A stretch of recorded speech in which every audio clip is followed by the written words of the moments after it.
Every time when I open my computer, I get unwanted notifications and I want to stop it. In this video, we are going to stop unwanted notifications from Google Chrome.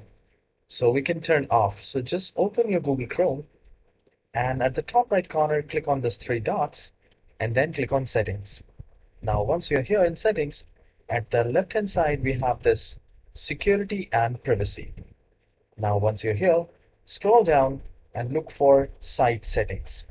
Here, scroll down again. Here you have this notification option. You will have not allowed to send notifications, allowed to send notifications.